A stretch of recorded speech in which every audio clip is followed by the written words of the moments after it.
अगली सुबह सिंह मैंशन में समायरा और अनमोल की शादी की तैयारियां शुरू हो चुकी थी क्योंकि पंडित जी ने 3 दिन बाद शादी का शुभ मुहूर्त निकाला था।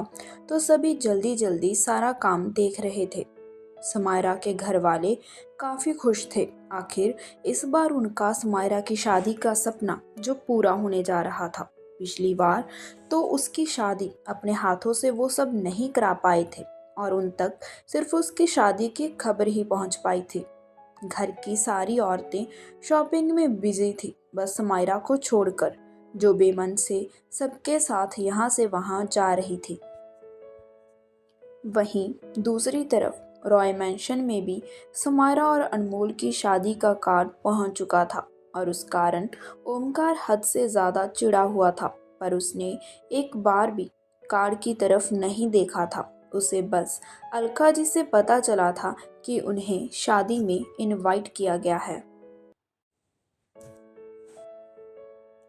वहीं दूसरी तरफ अनमोल की चिंता भी काफी बढ़ चुकी थी क्योंकि उसे डर था कि कहीं सच में ये शादी ना हो जाए। अनमोल इस समय अपने कमरे में था और किसी से फोन पर बात कर रहा था। उसे देखकर ऐसा लग रहा था जैसे वो किसी को कुछ समझा रहा हो, पर सामने वाला उसकी बात सुनने को तैयार ही ना हो और इस कारण वो काफी चिढ़ चुका था। तभी उसके कमरे में तारुश आते हैं तो उन्हें देख अनमोल फोन रख देता है और उनसे कुछ कहने ही वाला होता है कि तारुश बोल पड़ते हैं।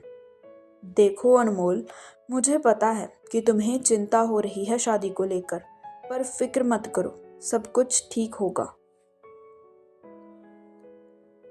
अनमोल हाँ में गर्दन हिलाता है और थोड़ी परेशानी भरे स्वर में कहता है, अंकल, शादी वाले दिन ओमकार पक्का आ जाएगा ना?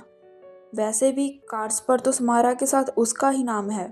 तारुश हाँ में गर्दन हिलाते हैं और कहते हैं, जितना मुझे यकीन है उस हिसाब से वो पक्का आएगा और समायरा से तो शादी उसी की ही होगी, वो भी बहुत धूमधाम से। अनमोल मुस्कुराकर रह जाता है और तारुश वहां से बाहर चले जाते हैं।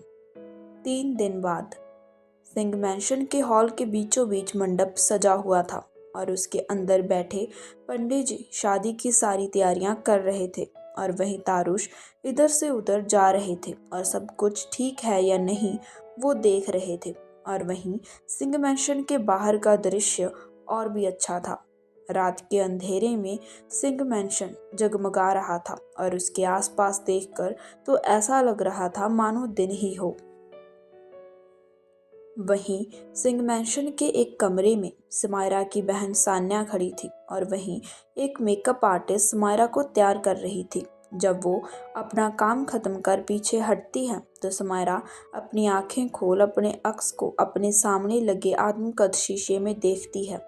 वो बेहद खूबसूरत लग रही थी। उसने लाल रंग का शादी का जोड़ा पहना हुआ था और उसके साथ मैचिंग ज्वेलरी भी पहन रखी थी और अपने बालों को बांधकर एक बन बनाया हुआ था और उसके चेहरे पर किया मेकअप उसे और भी खूबसूरत बना रहा था। समायरा सूनी आंखों से खुद को शीशे में देख रही थी कि तभी सान्या आगे आती है और उससे कहती है, वाओ दी, आप बहुत खूबसूरत लग रही हो। सान्या ने पर्पल कलर का लहंगा पहना हुआ था जो उसके गोरे रंग पर काफी खिल रहा था। समायरा हल्का मुस्कुराकर उसे देखती है और फिर कहती है, सब तैयार हो गया क्या? सान्या उससे कहती है, हाँ, बस कुछ देर में आपको भी नीचे बुला लेंगे। समायरा अपनी गर्दन हाँ में हिलाती है और उससे कहती है, सानू, मैं कुछ देर अकेले रहना चाहती हूँ। सान्या हाँ में सिर हिलाती है और मेकअप आर्टिस्ट को लेकर बाहर आ जाती है और उसके जाते ही समायरा शीशे के सामने खड़ी हो जाती है और फिर इधर उधर चक्कर काटने लग जाती है। समायरा खुद से बातें करते हुए कहती है, सब कुछ तैयार है, सारी तैयारी हो चुकी है शादी की, पर फिर भी मुझे इतनी घबराहट सी क्यों हो रही है? क्या हो रहा है मुझे? मन कर रहा है कि यहाँ से भाग जाऊं कहीं। समायरा खुद से यही सब बातें कर रही थी कि कोई उसके कमरे का दरवाज़ा खटखटाता है और अंदर आ जाता है। उस इंसान ने अपने चेहरे के आगे फूलों की टोकरी कर रखी थी और इसी कारण समायरा को उसका चेहरा नजर नहीं आ रहा था। समायरा उस इंसान को देखते हुए उससे पूछती है, कौन? वो इंसान अपने चेहरे के आगे से टोकरी हटा देता है और तिस्सी मुस्कान के साथ समायरा की तरफ देखता है और उस इंसान को देखते ही समायरा के चेहरे पर हैरानी और गुस्से के मिले जुले भाव आ जाते हैं और उसके हाथों की मुट्ठियां एकदम से बंद पड़ जाती हैं। वहीं दूसरी तरफ रॉय मैंशन से सभी लोग समायरा की शादी में जाने के लिए निकल चुके थे। सिर्फ ओमकार नहीं गया था। ओमकार ने खुद को अपने कमरे में बंद कर रखा था और वो दरवाजे से सट कर बैठा हुआ था। ओमकार अपने हाथ में पकड़ी अपनी और समायरा की शादी वाली तस्वीर को देखता है और उस तस्वीर से बातें करते हुए कहता है, तुम्हारी आज शादी है समायरा, और इसके बाद शायद मैं तुम्हें कभी नहीं देख पाऊंगा, पर तुम्हारी शादी से पहले मैं तुम्हें अपने दिल की बात ज़रूर बताऊंगा, ताकि बाद में मुझे कोई पछतावा ना हो। हाँ, मैं ज़रूर आऊँगा समायरा और बताऊंगा तुम्हें। इतना कहकर ओमकार अपनी जगह से खड़ा होता है और वहाँ से बाहर की तरफ चला जाता है। समायरा अपने कमरे में खड़ी थी और अपने सामने खड़े उस शख्स को घूर रही थी और उसके सामने खड़ा शख्स उसे देखकर हल्का मुस्कुरा रहा था। उस शख्स ने कुर्ता पजामा पहन रखा था और हाथों में फूलों की टोकरी उठाई हुई थी, जिसे वो एक तरफ फेंक देता है और फिर एक मुस्कान के साथ समायरा की तरफ देखता है। समायरा उसे देखते हुए कहती है, तुम यहाँ क्या कर रहे हो?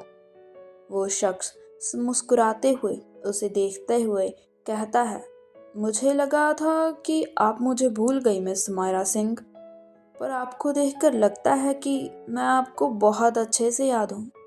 वो तो अच्छा हुआ कि आप मुझे भूली नहीं, वरना पता नहीं मैं क्या करता। इतना कहकर वो शख्स अपने दिल वाली जगह पर हाथ रखकर ऐसे मुस्कुराकर समायरा को देखता है कि समायरा गुस्से में उसकी तरफ बढ़ते हुए कहती है, तुम जैसे घटिया इंसान को कोई कैसे भूल सकता है मिस्टर दलीप? दलीप उसकी बात सुन हंसने लग जाता है और फिर अचानक ही उसके चेहरे के भाव बदल जाते हैं और वो सख्त हो जाते हैं और वो अपना एक हाथ अपने चेहरे के एक तरफ रखते हुए कहता है, याद है जब तुमने मुझे वो थप्पड़ मारा था, तब मैंने क्या कहा था? यही कहा था ना कि एक दिन सिंह परिवार की इज्जत मेरे साथ बिस्तर पर होगी।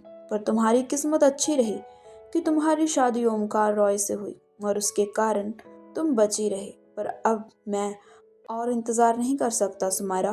उस दिन का बदला आज पूरा होकर ही रहेगा। इतना कहकर दलीप समायरा की तरफ अपने कदम बढ़ाता है और इस समय उसके चेहरे के भाव बेहद खतरनाक थे। वहीं समायरा अपनी जगह पर ही खड़ी थी और दलीप की तरफ ही देखे जा रही थी। वहीं दूसरी तरफ ओमकार रॉय मैंशन से समायरा को मिलने जाने के लिए निकल चुका था। आज उसके पास सिर्फ एक आखिरी मौका था, या तो वो आज अपने दिल की बात समायरा तक पहुंचा देता या फिर उसे हमेशा हमेशा के लिए खो देता। ओमकार बहुत तेजी से कार चला रहा था और इसी कारण वो कुछ ही समय में सिंह मैंशन के बाहर पहुंच जाता है। ओमकार सिंह मैंशन के बाहर खड़ा था और जब वो अंदर की तरफ अपने कदम बढ़ाने वाला होता है तो कुछ सोचकर वहीं रुक जाता है और फिर खुद से कहता है, नहीं नहीं, मैं यहाँ से नहीं जा सकता, और ऐसी हालत में तो बिल्कुल भी नहीं। लगता है समारा तुम्हारा प्यार एक बार फिर तुम्हारे घर की दीवारें खुदवाएगा मुझसे। इतना कहकर ओमकार अपना सिर हिला देता है और सबसे छुपते छुपाते पहले वाले रास्ते से ही अंदर की तरफ चला जाता है। तो दोस्तों, कैसा लगा आपको आज का भाग कमेंट कर ज़रूर बताएं और कल आने वाले आखिरी भाग तक अपना साथ ज़रूर बनाए रखें। धन्यवाद।